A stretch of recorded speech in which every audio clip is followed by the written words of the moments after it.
네, 존경하는 국민 여러분, 행정안전부 차관 김민재입니다.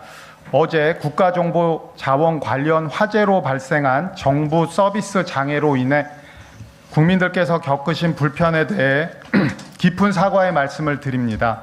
먼저 화재와 장애 대응 상황에 대해 말씀드리겠습니다. 26일 금요일 저녁 8시 15분경 국가정보자원관리원의 무정전 전원장치 배터리를 지하로 이전하기 위한 작업 중 전원이 차단된 배터리 한 개에서 화재가 발생하였습니다. 이에 즉시 소방서에 신고하여 작업 인력을 대피시켰으며 종합상황실에 신고하여 장애 발생 상황을 신속히 전파하였습니다. 상황의 중대함을 고려하여 위기 경보 수준을 경계에서 심각으로 위기상황대응본부를 중앙재난안전대책본부로 격상하여 화재 상황과 장애 현황을 지속적으로 모니터링하고 대응하고 있습니다. 오늘 오전 6시 30분경 배터리 화재는 진압되었으나 국가정보자원 관련 대전본원 업무 시스템 647개가 현재는 가동이 중단된 상황입니다. 이는 화재의 영향으로 항온 항습기가 제대로 작동하지 않아 서버의 급격한 가열이 우려되었고 정보 시스템을 안전하게 보존하기 위해 선제적으로 가동을 중단시킨 거라는 것을 말씀드리겠습니다. 현재는 항온 항습기를 우선 복구 중에 있으며 이후에 서버를 재가동하여 복구 조치를 하고자 합니다. 우체국 금융과 우편 등 대국민 파급 효과가 큰 주요 서비스 장애부터 신속하게 복구하겠습니다. 장애 상황이 지속되는 관계로 국민들의 불편을 최소화하기 위하여 필요한 조치를 하였습니다. 1등급 정보 시스템에 장애가 발생한 경우 서비스 연속성 계획에 의거하여 수기 접수 처리 체계, 대체 사이트 안내 등 필요한 조치를 즉시 취할 수 있도록 해당 기관에 협조를 요청하였습니다. 또한 민원 처리가 지연되어 국민들이 불이익을 받는 일이 없도록 시스템 정상화 이전에 도래하는 세금 납부, 서류 제출은 정상화 이후로 연장토록 유관 기관에 안내하고 협조를 구하였습니다. 국민께서 정부 서비스 장애 발생을 미처 알지 못하여 당황하시는 일이 없도록 오늘 오전 8시경 재난 문자를 발송하여 국민신문고 등 주요 서비스 이용이 제한된다는 것과 관공서 방문 전 서비스 가능 여부를 확인해 주실 것을 안내하였습니다.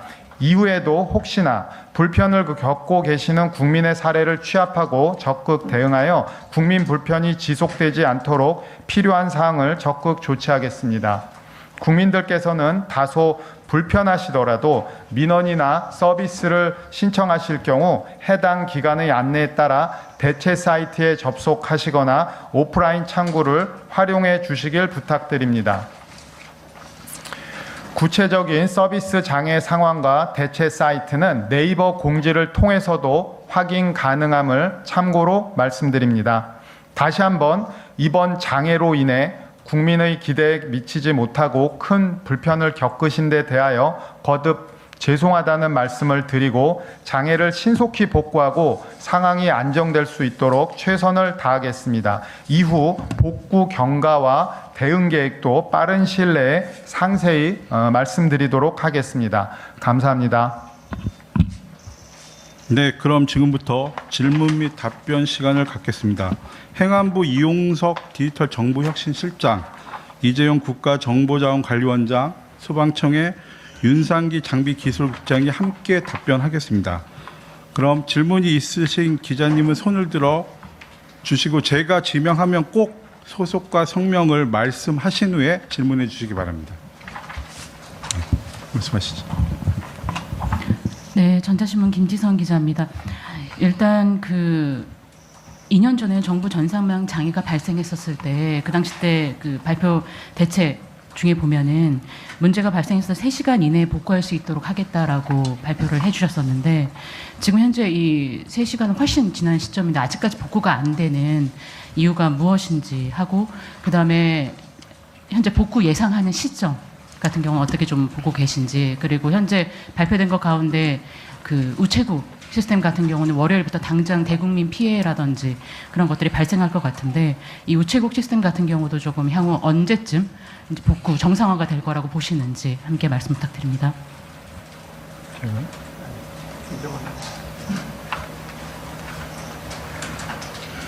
네, 국가정보자원관리원장 이재용입니다. 다시 한번 죄송하다는 말씀을 드립니다. 김지성 기자님께서 세 가지 질문을 주셨는데요. 지난번에 2년 전에 장애의 경우에 3시간 이내에 서비스를 개시하겠다라는 약속을 드렸는데 이번엔 이유가 무엇이냐, 그리고 복구가 언제쯤 될 것 같으냐, 그리고 특히 우체국 같이 민감한 업무는 시민들의 불편이 클 것 같은데 이건 어떻게 될 것 같으냐라는 말씀을 주셨습니다. 일단 처음에 말씀하신 3시간 이내라고 하는 것은 일반적으로 저희가 장애 목표 기한으로 잡고 저희가 내부적으로 서비스 수준으로 정하고 있는 것은 맞습니다. 근데 지금 아까 차관님께서 브리핑할 때 말씀하셨던 것처럼 이번 장애는 화재로 인한 것으로서 화재 진압에만 지금 밤새 아침까지 계속됐던 건이고, 아직까지 열기가 다 빠지지 않아서 복구 작업에 착수를 하지 못한 상태입니다. 따라서 좀 원인이 달랐다는 말씀을 조금 드리고요. 그럼에도 불구하고 어쨌든 3시간 이내에 복구에 대한 말씀을 주신 것은 충분히 하실 수 있는 말씀이라고 생각합니다. 그리고 복구가 언제 끝나냐와 우체국 시스템은 언제쯤 가능하냐라고 하는 부분은 죄송하지만 아까 말씀드린 것처럼 저희가 열기가 빠지고 소방서의 안전점검이 끝난 후에 진입해서 서버들을 점검하고 재가동하고 하면서 확인할 수 있는 사항입니다. 그래서 지금 그 부분에 대해서는 섣불리 언제 가능하다라고 말씀을 드리기가 너무 초기 단계라는 점 다시 한번 좀 양해를 구하고자 합니다. 감사합니다. 네, 다음 질문 받겠습니다. 네, 김 기자님. 네, 저 MBN 김민수 기자입니다. 저는 배터리 얘기 좀 해볼까 합니다. 전원이 차단된 배터리에서 화재가 왜 발생을 하나요? 그리고 화재가 발생한 배터리는 정확하게 리튬이온 배터리인지 뭔지 종류를 좀 부탁드리고, 그래서 이번 화재 진압이 왜 이렇게 지연됐는지를 결부지어서 설명을 좀 부탁드리겠습니다. 예, 소방청 장비기술국장입니다. 지금 저희가 화재 조사를 정확하게 저희가 아직 시작을 하진 않았습니다. 신고 내용 자체는 저희가 일차적으로 확인된 거는 거기 작업자가 그러니까 교체하기 위해서 작업하는 과정 중에 불꽃이 발생했다. 이게 이제 저희가 이제 확인된 부분이고요. 그래서 전원이 차단돼서 화재가 발생했는지 아니면 다른 요인이 있는지는 저희가 또 확인을 좀 해봐야 될 것 같습니다. 예. 근데 저희가 이제 그 구체적인 사항에 대해서는 지금 언론에 나오긴 했는데요. 저희가 이제 원인에 대해서는 좀 그 국가수하고 소방하고 경찰하고 같이 조사를 해봐야지 정확하게 나올 것 같습니다. 네, 다음 질문 받겠습니다. 곽 기자님. 네, 안녕하세요. 채널A 광민경 기자입니다. 질문이 여러 가지 있는데, 일단 647개 서비스가 중단됐는데 광주나 대구 같은 다른 분원의 위치가 각각 어디에 있고, 또 백업을 통해서 가능해지는 서비스는 몇 개 정도가 있고, 이게 만약에 100% 커버가 안 된다면 그 이유가 어떻게 되는지 궁금하고요. 또 정확하게 지금 먹통이 된 정부 시스템이 총 몇 개인지 그 리스트가 목록이 궁금합니다. 그리고 국민들은 기존 서비스를 그러면 어떻게 이용할 수 있는지 구체적으로 그 대안책이 더 구체적으로 궁금하고요. 네, 이렇게 질문 드리겠습니다. 제가 말씀드릴게요. 지금 국가정보자원 관련해는 대전에도 있고요, 광주에도 있고, 대구에도 있고, 총 3개의 센터가 있습니다. 그 중에는 대전하고 광주는 서로 이제 재복구 시스템이 일부 구축돼서 지금 화재라든지 큰 재난이 발생했을 때 가동될 수 있는 체계를 갖추고 있고요. 다만 이 부분과 관련돼서는 DR 시스템이 구축돼 있지만 현재 일반적으로 작동되는 규모로 큰 시스템이 구축되어 있는 것이 아니라 필요 최소한만 규모로 되어 있는 것도 있고, 어떤 형태는 스토리지만 되어 있고 데이터 백업 형태로만 되어 있는 것들이 있습니다. 시스템별로 조금씩 다르게 되어 있어서 그 시스템별로 DR을 가동할지 아니면 원 시스템을 복구할 건지 이거는 판단을 해서 대응해야 되는 그런 상황이라는 말씀을 드리겠습니다. 그래서 DR 시스템을 바로 전환해서 가동되는 것보다는 저희가 주 시스템들의 피해 사항을 봐서 그런 부분들을 판단해서 해야 될 것 같다는 말씀 드리겠습니다. 이상입니다. 네. 예, 중앙일보 김민욱입니다. 그러면 그 647개 중에 이번 화재로 직접 연관된 건 70개 시스템이고, 그럼 나머지 이제 577개는 이제 자동으로 이제 셧다운했다는 말씀이시잖아요. 그러면 네, 그러니까 어제 화재가 나서 그 장애가 발생한 거는 처음에 설명됐던 70개 정도고요. 그쵸, 예. 그 다음에 이제 항온 항습이 과열이 되고 이렇게 되니까 저희가 선제적으로 일단 어쩔 수 없이 전원을 다 차단을 했기 때문에 대전에 있는 모든 시스템 647개가 현재는 작동이 중지되어 있지만 연기 다 빠져나가고 작업실에 전단실의 온도가 이제 내려가서 기술자들이 들어갈 수 있으면 항온 항습기를 이제 가동시키면서 우선순위가 있는 시스템부터 정상 가동을 시도해 보면 아마 숫자는 많이 그러니까 작동이 안 되는 장애가 있는 시스템 숫자는 크게 줄어들 것으로 보고 있습니다. 그걸 이제 단순히 그러니까 컴퓨터 부팅처럼 켜기만 하면 이게 정상 작동하는 건지 아니면은 뭐 선행 절차가 있는지가 일단 궁금하고요. 그리고 이제 그 리튬 배터리 같은 경우 이제 화재가 나면 진화가 어려운데 그러면 정보원 자체적으로 뭐 이런 초기 진화를 위한 뭐 대책 같은 게 좀 마련되어 있는지도 좀 궁금합니다. 이상입니다. 네. 우선 아까 말씀 주신 것처럼 뭐 개인 PC처럼 뭐 껐다 키는 걸 바로 할 수 있는 것은 아니고요. 키는 순서와 절차, 뭐 연계기관 뭐 연결하는 부분 이런 부분들이 다 복잡하게 엮여 있습니다. 그래서 현재는 아까 말씀드린 것처럼 항온항습기가 가동 중단된 상태에서 더 큰 위험을 막기 위해서 껐는데 이제 진입해서 점검을 하는 과정에서 하나씩 켜보고 뭐 어떤 장비는 불에 좀 가까이 있었으면 영향을 받았던 장비도 있을 수 있고요. 좀 멀리 있는 것은 다시 켜면 괜찮을 수도 있습니다. 그래서 전반적으로 시설을 점검해서 절차에 따라서 기술 각 시스템의 특성에 따라서 재가동, 검증 작업을 거치게 될 것입니다. 그리고 두 번째 질문 주신 게 그 리튬이온 배터리 관련해 가지고는 저희도 내부적으로 전용 소화전이라든가 아니면 자동 분사되는 소화액 같은 것들이 있었고 소방에서도 바로 출동을 해주셔서 대응을 했고요. 이번에 그런 장비들을 다시 한번 점검해서 이번에는 크게 문제는 없었다고 생각합니다만 다시 한번 되짚어보는 검토를 하도록 그렇게 하겠습니다. 네, 다음 질문 받겠습니다. 예. 네, 서울경제 박창규입니다. 지금 여기에서 그러니까 화재가 난 것이 정확히 배터리들이 있는 공간에서 난 거잖아요. 그리고 실제 지금 여기 이 화재 뭐 발생한 상황이라든지 이런 부분들에 대해서 좀 정확하게 알고 싶은데 그 내부의 공간 구조라든지 그리고 화재가 그 건물에서 정확히 어디에서 발생했고 어느 정도까지 퍼졌고 뭐 이런 부분들이 좀 설명이 되면 좋을 것 같거든요. 예, 그리고 더불어서 지금 여기 보면은 이 서버의 급격한 가열이 우려돼서 항온항습기를 지금 중단을 한 거잖아요, 끈 거잖아요. 그러면은 이 서버들이 모여 있는 공간과 뭐 배터리 지금 화재가 발생한 공간과 뭐 층이 다르다든지 뭐 이런 공간 구조에 대해서 좀 이해를 했으면 좋겠거든요. 알 수 있었으면. 네. 사고 원인에 대해서는 아까 소방에서 말씀하신 것처럼 정밀한 감식을 거쳐야 될 거고요. 일단 저희가 관찰하여 신고한 것은 배터리에서 불이 난 것이 맞고요. 아까 배터리에서 불이 난 것이 맞습니다. 그리고 그거에 따라서 이후 조치가 이루어졌고 다만 그 위치가 어디냐라고 하는 것은 하나의 전산실에 전기를 공급하는 UPS 배터리 장치에서 불이 났다고 생각을 하시면 될 것 같고요. 아까 항온항습기를 일부러 내렸다고 말씀하셨는데 정확하게 말씀을 드리면 그 불 때문에 냉각기에 문제가 생기면서 항온항습기가 꺼진 거고요.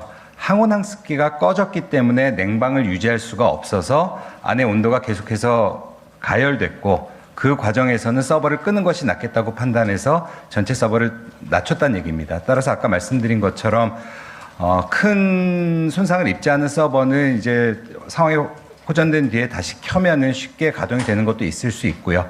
좀 그렇지 않은 것도 있을 수 있습니다. 근데 이거는 예단하기보다는 체계적으로 계속 복구를 해 나가면서 투명하게 공개를 해드리도록 그렇게 하겠습니다. 그다음 아까 말씀하신 그 공간에 대한 건 저희가 그렇게 서버와 이 전기 설비 가 같은 공간에 있었기 때문에 뭐 약간 떨어져 있긴 하지만 한 층에 이렇게 있었기 때문에 이번에 제가 4차례에 걸쳐서 그 장비들을 전부 이동하는 작업들을 하고 있었습니다. 그러니까 UPS와 배터리를 지하에 있는 공간으로 빼서 정보 시스템과 분리하는 작업을 했고 2번은 별 문제 없이 끝났는데 이번에 이런 사고가 난 거라서 저희도 정확하게 원인을 봐야 될 것 같습니다. 네, 다음 질문 받겠습니다. 저 MBN 김민수 기자입니다. 저 2가지 좀 추가로 좀 질문을 드리고 싶은데, 그러니까 전원이 차단된 배터리 한 개에서 화재가 발생하였습니다라고 보도 자료에 나와 있는데 실제로 전원이 차단된 배터리에서 화재가 발생한 것은 맞죠? 그럼 아까 소방에서 설명을 잘못해 주신 거고, 그리고 이번에 그 전원이 차단된 배터리가 정확하게 종류가 뭔지 좀 설명을 부탁드릴 수 있을까요? 리튬이온. 네, 그 리튬이온 배터리라는 게 좀 확인이 됐고, 그리고 또 하나는 위기 경보 수준이랑 그러니까 위기 상황 대응 본부 그리고 중앙안전대책본부가 행정 전산망 문제로 인해서 격상이 된 사례는 이번이 처음인지도 확인 부탁드리겠습니다. 고모님 말씀해 주시죠. 네, 그 위기상황 본부가 가동되고 또 실제 중대본이 가동된 건 이번이 처음입니다. 2023년 11월 17일에 전선망 장애가 대규모로 있었었고 이거에 대한 후속 조치로 저희가 이거에 대한 대응 체계를 강화하기 위한 여러 계획들과 실행들이 있었습니다. 그 일환으로 전선 장애도 사회적 재난의 일부로 개정하면서 사회적 재난에 대응할 수 있도록 관련된 체계를 갖췄고 이번에 그 새롭게 마련된 규정에 의해서 이런 대책 본부들이 가동됐다 이렇게 말씀드릴 수 있습니다. 네, 다음 질문 받겠습니다. 양차장님. 연합뉴스 양정우입니다.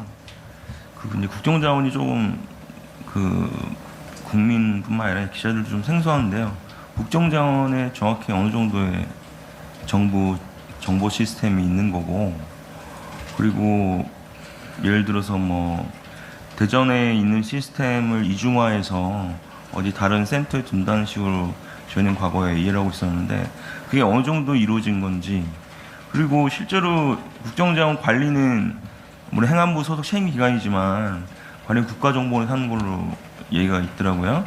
그래서 국정원에서는 어떤 역할을 하는 건지, 행안부하고 아니면 국정자원하고 이렇게 역할들이 어떻게 다른 건지 거기에 대해서 좀 설명 좀 부탁드리겠습니다. 규모하고 이런 거는 설명 주시고 국정원 관련 말씀. 네. 일단 첫 번째 질문, 국정자원에 얼마나 많은 시스템이 들어가 있느냐라고 하는 것은 그냥 업무를 가지고 설명을 드리는 게 맞을 것 같은데요. 약 1,600개 정도의 업무가 들어와서 운영이 되고 있습니다. 행정안전부를 포함하여 뭐 국토교통부, 각 보건복지부, 각 기관들의 중앙행정기관들의 주요 시스템이 들어와 있고요. 대구, 광주, 대전 이렇게 3개 센터에서 운영이 되고 있습니다. 그리고 아까 2번째 질문 죄송하지만 백업 체계. 아까 DR에 대한 말씀 좀 이용석 실장이 얘기를 하기는 했는데요. 아마 이제 말씀하신 한쪽이 안 되면 한쪽이 가도록 한다라고 하는 것은 저희가 재작년 장애 이후에 DR이라고 하는 것이 액티브 스탠바이 형태의 DR이 아니라 액티브 형식의 DR을 통해서 더 개발해 나가겠다라는 이제 말씀을 드린 적이 있었고, 그 사업은 작년에 컨설팅을 하고 올해 시범 사업을 하나 하고 있습니다. 그래서 그거는 앞으로 우리가 미래에 어떤 식으로 DR 시스템을 구축할까에 대한 얘기로 말씀을 드린 거라서 그건 앞으로 그런 방향으로 나아가려고 하는 부분이라는 것이고요. 아까 말씀드렸던 것처럼 이용석 실장이 얘기를 한 것처럼 DR이라고 하는 게 여러 가지 또 한계도 있기 때문에 그와 관련해서는 아까 말씀드린 것으로 좀 가름하도록 하겠습니다. 네, 국가정보자원관리원은 여러 부처의 정보자원들, 주로 뭐 여러 가지 전산 장비들이 되겠죠. 쉽게 표현하면. 그리고 인력들을 전문성을 통해서 좀 잘 운영할 수 있도록 만든 목적이라고 보시면 될 것 같고요. 국정원은 뭐 대북 관계라든지 대외 관계, 여러 가지 첩보 관련된 일들을 많이 하고 정보 보호 관련된 역할들을 하신다고 보면 될 것 같습니다. 그렇게 좀 기관의 성격과 목적들은 좀 다르다 이렇게 이해하시면 될 것 같습니다. 네, 시간 관계상 1-2개 정도만 더 받겠습니다. 네. 말씀하시죠. 예, 매일경제 정석환 기자입니다. 그러면 이제 발표대로라면 이제 70개 정도의 서비스가 지금 이제 중단된 걸로 지금 나오고 있는데, 그러면은 이제 뭐 예를 들어서 2년 전에 그 전산망 멈췄을 때 뭐 당장 뭐 주민등록 등본을 떼지 못했다, 뭐 이제 이런 업무를 못하거나 이런 게 있었는데, 그러면은 이 70개가 이제 마비가 되면서 영향받는 서비스의 리스트가 정리된 게 있는지, 그리고 당장 뭐 국민들 입장에서는 월요일부터 할 수 없는 게 뭘 못하는, 오프라인이든 온라인이든 할 수 없는 게 뭔지 정리가 되는 게 있는지 궁금합니다. 지금 말씀드린 것처럼 저희 시스템에 그 647개 시스템 리스트가 있고요. 이 부분에 대해서 대체할 수 있는 사이트에 대해서는 저희가 안내 그 보도자료도 냈고, 지금 네이버와 협력해서 그 국민들께서 많이 보시는 포털이시니까요. 거기에 그런 그 대체 사이트라든지 대신 접수할 수 있는 방법, 이런 것들에 대해서 안내를 하고 있다는 말씀드리고요.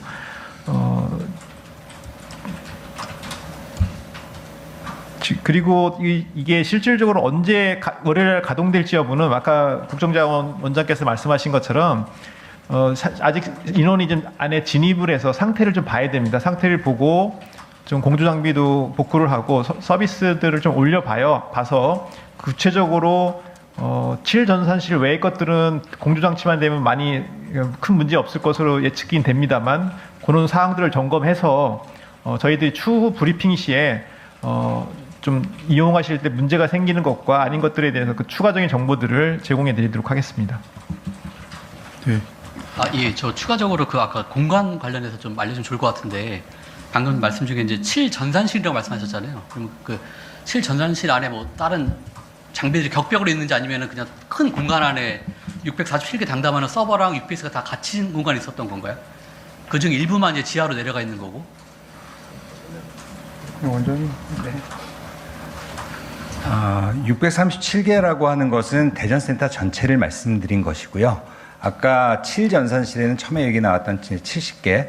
근데 그렇게 그 기준을 보시면 될 것 같고, 이 전산실 하나하나가 격벽이라고 볼 수 있고, 그 안에는 또 이제 렉이라고 해가지고 따로 캐비넷이 있고, 뭐 선반 같은 것이 있고, 전산실은 그렇게 구성이 되어 있습니다. 그래서 공간적인 것은 그렇게 이해를 좀 하시면 될 것 같고, 지하로 나누고 한 것은 아까 말씀드렸던 것처럼 서버와 전기 설비, UPS나 배터리를 분리하기 위한 목적에서 전기 설비를 밑으로 내린다라는 뜻으로 말씀을 드린 거고, 이번 작업이 그 서버나 정보 시스템의 분산을 작업하던 것은 아니었다는 점을 말씀을 드리겠습니다.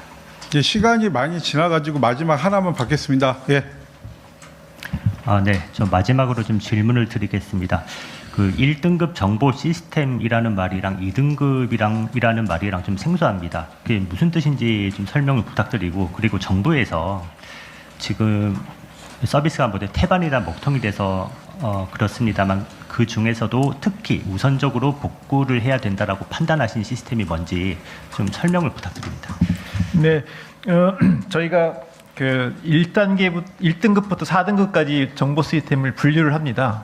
왜 하냐면은 이제 장애 났을 때 신속한 복구의 우선순위도 둘 수 있고, 또 저희가 투자를 할 때 이런 중요한 시스템들에 대해서는 우선순위를 둬서 중요한 시스템이 먼저 잘 운영될 수 있도록 하는 투자라든지 이런 것들 관리 포인트를 마련하기 위해서 4개의 등급 체계를 운영하고 있고요. 그래서 1등급이 가장 중요한 시스템이고, 2등급까지가 저희가 1, 2등급을 주요 시스템으로 보고 있고, 3, 4등급은 우선순위가 조금 이렇게 낮게 돼 있는, 그러니까 이용자 수라든지 장애가 났을 때 파급 효과 이런 것들을 좀 고려해서 저희가 산정해 놓은 어떤 기준이라고 보시면 될 것 같습니다. 그리고 지금 현재 우선순위와 관련돼서는 우체국 금융 우편 이런 것들이 지금 당장 아까도 말씀드린 것처럼 불편을 초래하는 부분이고요. 또 정부24처럼 대국민들이 많이 쓰는 사이트들도 우선 복구 순위가 될 것 같습니다. 그래서 아까 말씀드린 4등급 중에서 1등급이 가장 여파도 많고 대국민 이용에 불편을 드릴 수 있기 때문에 그 시스템 먼저 복구하는 데 집중하도록 하고, 단계적으로 복구를 확대해 가도록 그렇게 하겠습니다. 네. 예, 그러니까 1등급을 다 완료하면 2등급 1순위로 내려간다 말씀이시죠? 뭐 작업 단계가 반드시 일치하지 않겠지만 그 우선순위를 그렇게 두고 작업 스케줄을 할 예정입니다. 네, 그럼 이상으로 브리핑을 마치겠습니다. 감사합니다.